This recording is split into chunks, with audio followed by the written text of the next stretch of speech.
गणेशोत्सवाच्या काळात नागरिकांच्या सुरक्षेची जबाबदारी खांद्यावर घेऊन आपले कर्तव्य पार पाडणाऱ्या कोपरगाव शहर पोलिसांना आपल्या घरच्या बाप्पाला निरोप देण्याचा क्षण अखेर अनुभवता आला। कर्तव्य आणि भक्तीचा अद्भुत संगम यावेळी पाहायला मिळाला। कोपरगाव शहर पोलीस ठाण्यात मोठ्या भक्तिभावाने श्री गणेशाची स्थापना करण्यात आली होती।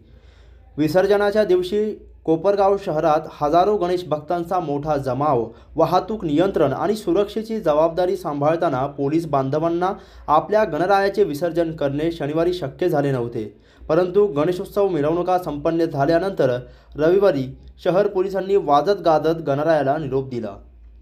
कोपरगाव शहर पोलीस ठाण्याचे पोलीस निरीक्षक रामकृष्ण कुंभार यांच्या हस्ते महाआरती संपन्न झाल्यानंतर ढोल ताशांच्या गजरात मिरवणूक काढण्यात आली। गणपती बाप्पा मोरयाच्या जयघोषात हा सोहळा भक्तिमय वातावरणात पार पडला। यावेळी पोलीस अधिकारी आणि कर्मचाऱ्यांनी ढोल ताशा व बँडच्या तालावर ठेका धरत नाचण्याचा आनंद लुटला। शेवटी गोदावरीच्या पवित्र पात्रात गणरायाचे विसर्जन करण्यात आले। कर्तव्यनिष्ठ पोलिसांनी आपला उत्सव नागरिकांसाठी रोखून धरला आणि शांततेत सगळ्यांना सेवा दिल्यानंतर शेवटी भक्तिभावाने स्वतःचा उत्सव साजरा केला। हे पाहून सर्वत्र पोलीस प्रशासनाचे कौतुक होत आहे।